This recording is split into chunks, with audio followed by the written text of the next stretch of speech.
do Senhor. Colossenses capítulo 1, versículo 27. Bênção pura, irmãos. Nós estamos hoje celebrando a marca da nossa fé, a marca do cristianismo.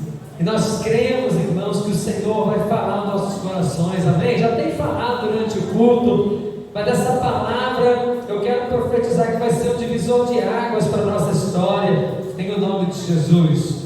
Colossenses capítulo 1, versículo 27, a carta de Paulo à igreja de Colossenses, amém?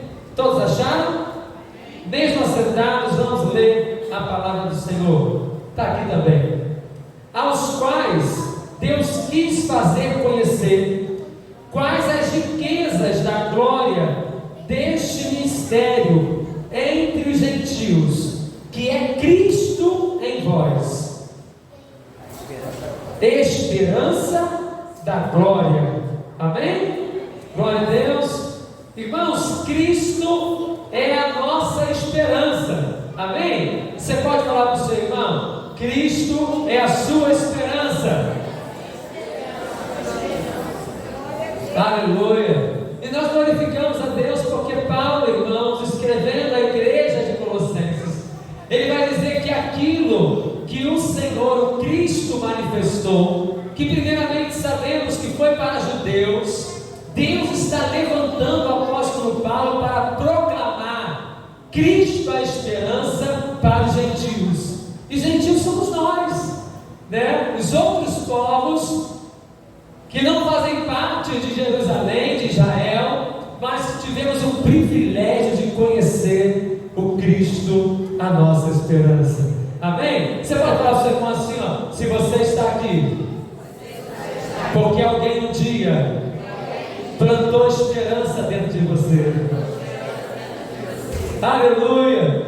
E olha que coisa linda, irmãos. Quando falamos de esperança, não falamos de qualquer palavra. Às vezes tratamos esperança, irmãos, como muitas pessoas trabalham isso hoje em dia, né? Até com um cunho de simpatia, até mesmo quando vê aquele bicho de esperança verde dentro de casa. Aleluia, aconteceu uma coisa boa. Para com isso, não é isso não. Não é essa esperança que nós queremos declarar. Não é essa esperança só do verde. Não é essa esperança terrena. Não é essa esperança do desejo de ter ou possuir. Isso não é pecado. Não, irmãos, mas é uma esperança no Cristo que está vivo em nós. Você pode dizer assim para o seu irmão: a esperança do Cristo está viva em você. E a palavra esperança, irmãos, na Bíblia é uma palavra muito bonita. Tem 3 tipos de características de esperança bíblica, mas hoje eu vou trabalhar uma com a igreja. E essa esperança lá no hebraico significa tikvah. Você pode falar comigo? Tikvah. E não, irmãos, a interpretação, a transliteração da palavra do hebraico, mas o significado dela. Olha que coisa linda. Tikvah significa, é uma palavra que representa expectativa de que algo muito bom está por vir. A palavra esperança, tikvah no hebraico, significa confiar em algo que é muito desejado e que você tem a certeza que vai acontecer. Olha que profundidade, irmãos. E isso, irmãos, é muito interessante nós pensarmos, porque nós estamos do outro lado. Nós temos a palavra que já nos mostra o que aconteceu. E nós estamos celebrando porque nós temos visto, vivido, entendido e crido que o que ele falou aconteceu.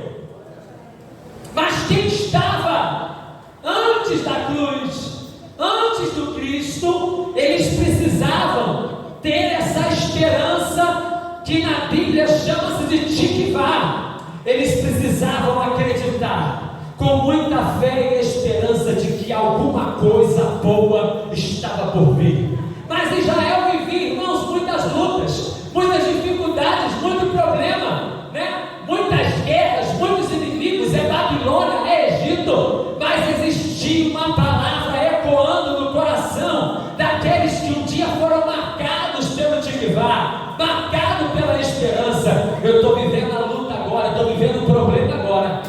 meu coração está gerado em cima da promessa, alguma coisa vai acontecer, a promessa vai se cumprir, o Cristo prometido virá, Ele não vai deixar a palavra ficar de fora do cumprimento, vai se cumprir. Eu quero convidar você a me acompanhar nessa história, irmãos, porque hoje nós estamos do outro lado. Nós já cremos, irmãos, porque a Bíblia veio antes e depois, e nós celebramos isso hoje. Mas quem veio antes tinha que ter fé, porque ainda não tinha acontecido. Mas eu creio, irmãos, na palavra da verdade. Você crê na palavra da verdade? E eu vejo, irmãos, o Tinivar, a esperança sendo manifestada na história. Olha como é que Deus é lindo, irmãos. Ele tem um projeto perfeito para alcançar o coração do homem. Ele preparou tudo lindo, perfeito, o Éden, Adão, Eva, tudo em harmonia. Mas o homem pecou, o homem comeu do fruto, o pecado separou o homem de Deus. E a Bíblia fala sobre isso, que faz separação entre Deus e o homem, o que? É o pecado. E aí eu vou ver, irmãos, Deus começando a preparar o plano para que o Cristo pudesse ser manifestado. O homem pecou, foi punido, a serpente também foi, mas o que aconteceu? Os animais foram mortos para que a pele pudesse ser utilizada como vestimenta, para cobrir a vergonha. Eu tenho aí um sacrifício, eu tenho aí sangue derramado, eu tenho também Caim e Abel, irmãos. Eu tenho Caim, que era lavrador, ele que cuidava das plantas, cultivava. Eu tenho Abel, que era pastor. Aí eu percebo Deus recebendo a oferta de quem? A oferta de Abel, porque tinha sacrifício, tinha sangue derramado, tinha realmente um preço que foi pago.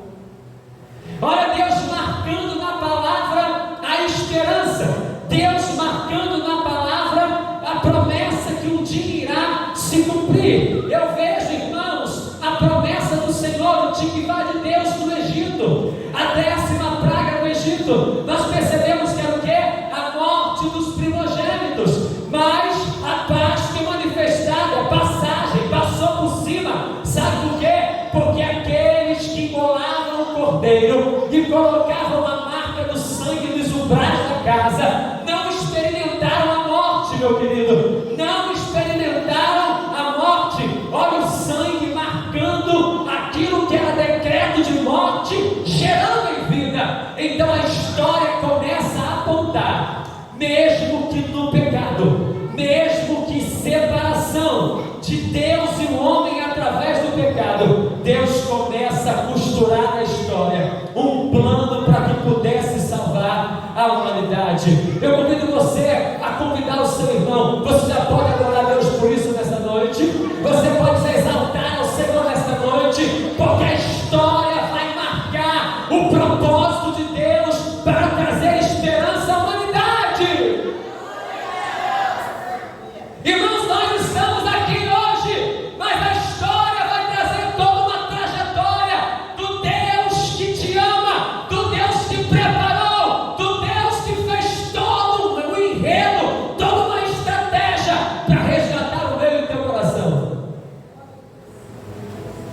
Eu vejo, querido, a promessa da terra que manda leite e mel, e acontece uma coisa inesperada. Eu vejo Deus mandando Moisés levar espias sobre a terra, e eu tenho aí a maioria dos espias que não tinham uma visão espiritual. Não dá, tem gigante, não dá, é povo de guerra, não dá, não dá, não dá. E eu tenho 2 homens que têm palavra de esperança. Eu tenho Josué e Caleb, que vai se levantar e vai dizer assim: é difícil para o homem, mas eu estou debaixo de uma promessa. O Deus que prometeu é o Deus que vai me garantir a posse da promessa.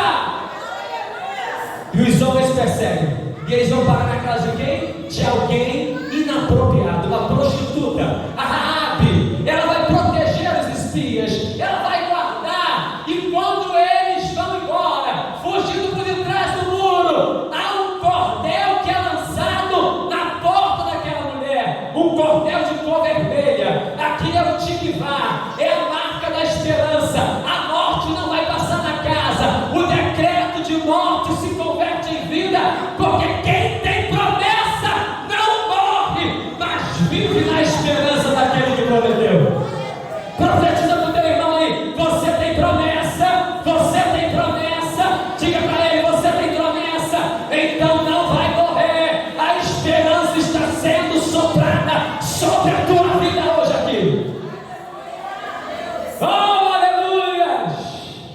Deus vai mudar o quadro e a história daquela prostituta, e ela vai ser arrolada na genealogia de Cristo, porque quem tem promessa vai ficar de pé para viver o cumprimento da promessa na sua vida. Aleluia! Você pode exaltar a Deus, porque eu sinto a presença dele aqui, irmãos. Não tem como correr, a história vai ser marcada por uma palavra esperança, por uma palavra tikvá. O inferno pode tentar, Satanás pode até insistir, mas ele é maior. Ele cai, se abraçou, me mandou, ele cai. A promessa é maior, querido.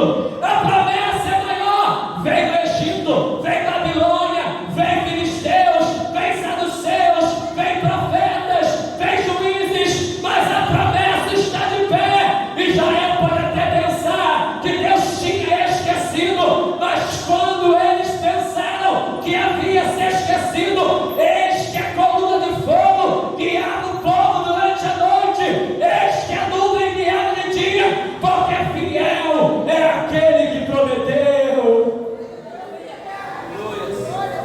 Diga para o seu irmão, a história vai marcar a esperança de um Deus que é vivo.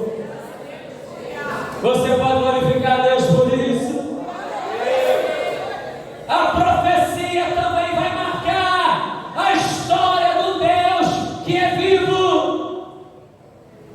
O meu corpo treme, irmãos, em ver o livro do profeta Isaías, no capítulo 53, versículos 5 e 6.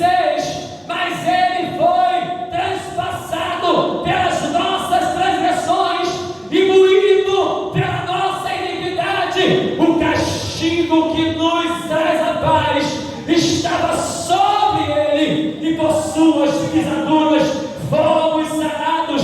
Todos nós andávamos desgarrados como ovelhas, se desviando pelo seu caminho, mas o Senhor fez cair sobre ele a sua nossa iniquidade, ou a iniquidade de todos. Querido, Isaías profetiza isso 740 anos antes do Messias nascer. Passarão os céus e a terra, mas as minhas palavras não hão de passar, diz o Senhor. 750 anos se passaram, mas a promessa estava de pé, a profecia estava de pé. E eu te pergunto hoje, está disposto a esperar quanto tempo para viver o cumprimento da promessa? Pergunta para o teu irmão aí, está disposto a esperar quanto tempo? Eita glória! Será que nós seremos, irmãos, aqueles que mesmo passando pela morte, vai continuar decretando que a promessa está de pé? Será que nós somos aqueles que mesmo diante da morte, iremos decretar o Cristo que fez a promessa, ele vive? Há uma pesquisa norte-americana que diz que 80% dos pastores europeus e norte-americanos não creem na vida de Cristo. Dá de reto Satanás, vai para lá. Nós cremos na palavra, nós cremos na promessa. Está comigo nessa noite? Nós cremos na profecia, ele está de pé. O tikvá de Deus, a esperança de Deus está marcada nas profecias. Eu creio. Você está comigo nessa noite? Eu creio. Então, mesmo que se levantem contra nós, nós vamos continuar crendo. Aleluia.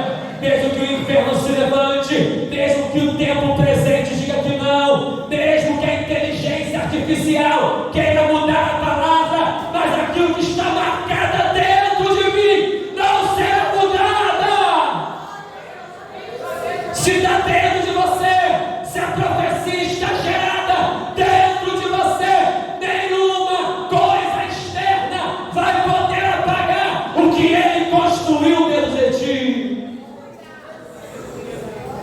Aleluia! A profecia marca isso. Me faz lembrar, irmãos, do vilarejo africano, em que a perseguição aos cristãos era tremenda. Era tremenda a perseguição aos cristãos. E essa tribo que se converteu, cada um pegou uma página da Bíblia, rasgou e levou para sua casa. E o vilarejo fez o seguinte: vamos abrir aqui um acordo, um pacto. A página que você levou, você deve decorar. E quando nos reunimos aqui para adorar ao Senhor, para celebrar ao Senhor, e quando você for convidado, por exemplo, hoje eu convido o irmão Robertinho, convido a Débora, ele vai declarar diante do Senhor a página da Bíblia que ele levou para casa. E eles fizeram assim. E o belo dia estávamos adorando. Veio as províncias, tribos inimigas, invadiram o vilarejo, mataram alguns fugiram para o mato, depois voltaram, aqueles sobreviveram. E as quedas que não foram destruídas, alguns disseram com alegria ao chegar naquele lugar, que as paredes, alguns feitas de bambu e barro, como é que é o nome disso? Pau-a-pique. Eita glória! Eles enterraram a Bíblia dentro daquela parede, botaram o bambu trançado, penduraram a folha da Bíblia, e antes de chapar no barro, botaram o papel e celebravam ao Senhor, irmãos, porque ainda tinha a oportunidade de pegar uma folha da palavra. Essa é a marca, irmãos, da profecia que está viva dentro de nós. Aleluia! Diga para o seu irmão: a palavra precisa estar viva dentro de você. Porque quando nós declaramos a palavra de vida, essa palavra sopra como um vento de esperança para os corações. A profecia declara a esperança do Cristo que vive.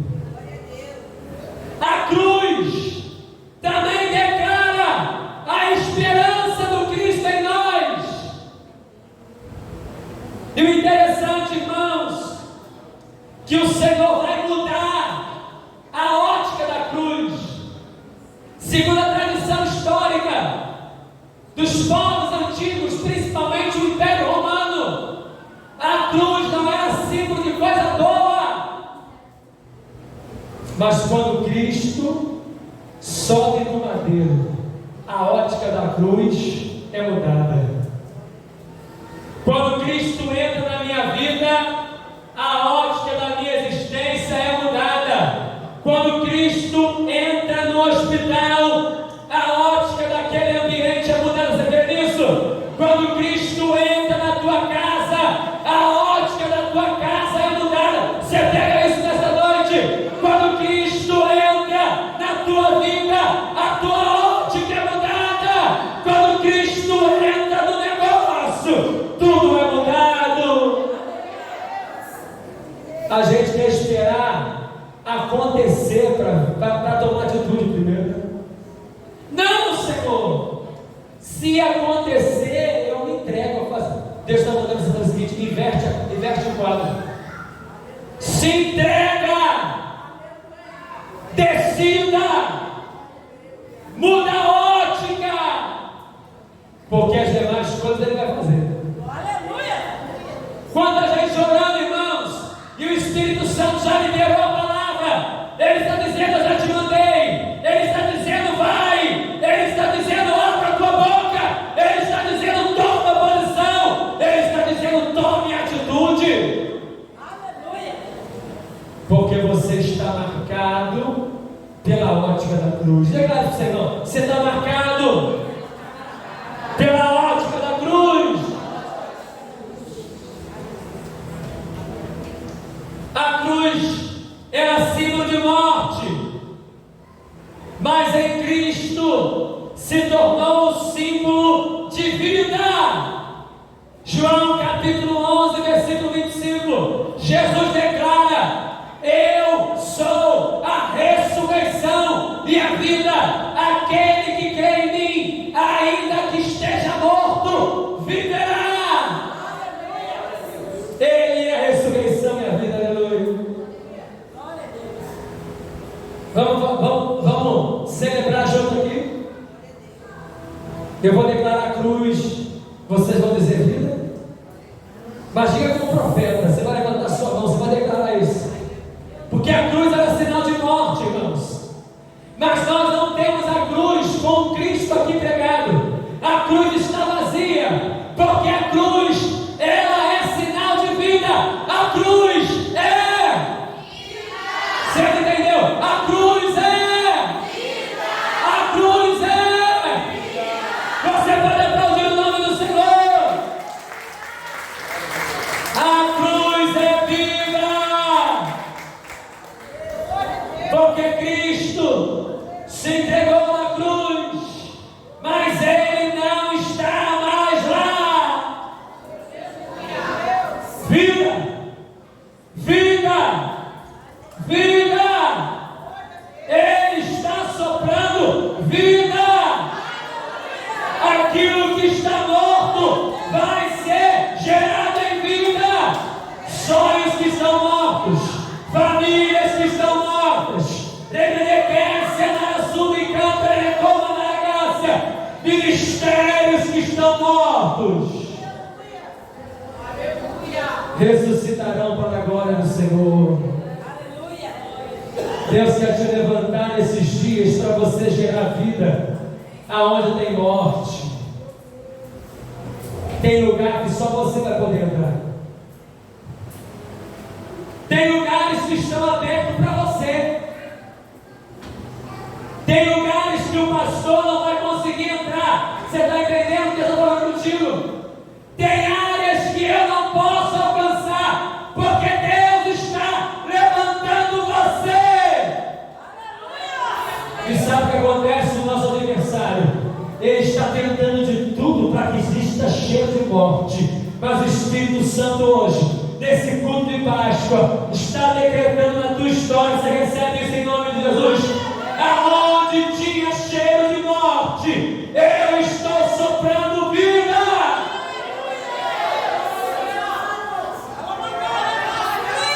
Recebe aí em nome de Jesus. Recebe aí em nome do Senhor. Que a tua mente seja mudada.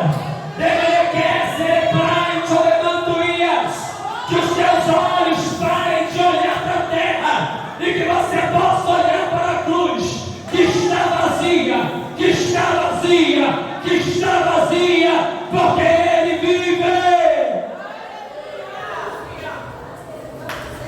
Enquanto você olha para aquilo que o homem está fazendo, enquanto você olha para as adversidades, nada pode se movimentar. Mas quando você olha para Ele que vive e está, te prepare, porque Ele vai derramar sobre ti algo novo. Aleluia! A cruz era vergonha. Maldito era aquele que fosse pregado no madeiro. Mas em Cristo transformou-se na minha e na sua salvação. Mateus capítulo 18, versículo 11. Porque o Filho do Homem veio salvar o que se havia perdido. Vergonha, maldição. Em Cristo, salvação. Quem era eu antes de Cristo? O grande desafio da igreja, irmãos, é tratar o outro que está chegando sem esquecer do que você era. Pega isso aí em nome de Jesus. O grande desafio da cruz é tratar o outro sem esquecer do que eu era. Quantos aqui tomavam um goró arrumado, misturava tudo, era quente, era gelado, entrava 10 horas no baile, arrastado com a boca no chão, cachorro lambendo, no dia seguinte, 5 horas da manhã, e que agora que eu estou liberto, eu não tenho paciência com aquele que está nesse processo. O nosso grande desafio, irmãos, é entender que Ele veio resgatar o que estava perdido. A palavra perdido significa no olhar humano, não tem jeito, acabou a história, pode fechar o caixão, pode enterrar, porque acabou. Mas para Ele, muita unção. Mas para Ele não acabou. Aleluia. Não terminou. Há esperança. Não desista. Aleluia. Pode falar o que quiser. Tem alguns que falam assim: ah, pai, não vem com esse papo para mim não, que eu já conheço tudo. Eu não quero Jesus. Não desiste. Não desiste. Vai para lá. Desiste não. Porque Ele veio salvar o que estava perdido. Decreta em nome de Jesus. Eu estou falando contigo, estou lembrando o que eu fazia com meu pai. Bêbado, roncando, deitado, depois de esticado um monte. Eu botava a mão no peito dele e falava: diabo, você perdeu. Essa vida pertence ao Senhor. Não está perdido. Ele estava aqui no domingo passado, né, adorando ao Senhor. Aleluia, irmãos. A esperança, a antiguidade de Deus na tua história não está perdido, não está perdido. Você está entendendo? Não está perdido. Eu creio. Nós temos um conhecido, pastor Davi Mendes, pastor Davi Mendes, né, Governador Soares. Natália estava contando o testemunho dele. Os irmãos, ele era o que não era crente, né, irmão? Né, irmão? Da pá virada. Mas a boca da mãe dele, uma mulher de oração, sempre tinha uma palavra de esperança. Os parentes chegavam às bocas de Satanás, tem sempre uma, né? Não, né? Daqui a pouco você vai ver notícia que amor por aí. E a mãe falava: eu creio na promessa do meu Cristo. Aleluia! Ele vai ser salvo, ainda vai ser pastor. Fiel é aquele que prometeu. Está aí hoje, irmãos. Pastor numa igreja com 750 membros, cheio de Espírito Santo, pregando o Evangelho, salvando vidas. A promessa está de pé. Eu pergunto: quem tem promessa do Senhor aqui? Olha as suas mãos. Quem tem promessa de salvação para a tua casa, não desista. Ele é aquele que veio, o Filho do Homem veio para salvar o que estava perdido. O que era vergonha, o que era maldição, o que era morte, nele tem vida, tem salvação. Aleluia! Você pode aplaudir o Senhor por essa palavra? Vamos caminhando.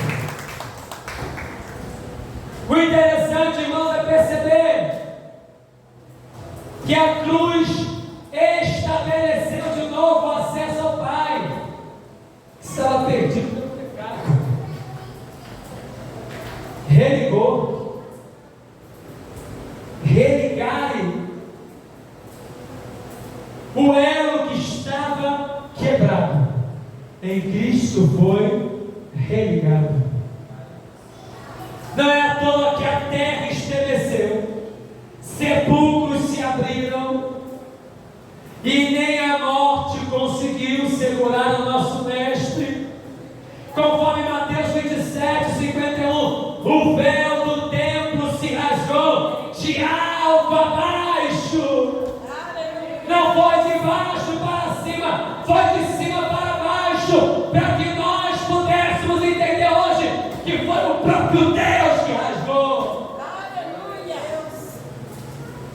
O interessante, irmãos, que aquele véu era difícil de ser rasgado. A altura daquele véu era 18 metros, a largura de 9 metros, era feita de linho. A costura da bainha, Bruno, era costurada com fios de ouro. A argola que segurava era argola de ouro. Querido, a espessura era de 10 centímetros. Eu fico imaginando comigo, até terremoto, era difícil de derrubar aquele véu. Mas quando o poder de Deus vem, tudo que separa a gente dele é tirado. Diga para o seu irmão: o véu está rasgado. Ele tirou aquilo que te impedia de chegar até a sala do trono. Você pode exaltar a Ele aí nessa noite. Nós somos filhos da esperança. A cruz de Cristo, ela manifesta o poder sobre a morte. João capítulo 3, versículo 16. Porque Deus amou o mundo. Vamos deitar todos juntos. João 3, 16. Porque Deus amou o mundo que deu para que todos não pereçam. Olha que a vida botou aqui, vamos ver em nome de Jesus. No 3, 1, 2, 3. Porque Deus amou o mundo de tal maneira que deu o seu Filho unigênito.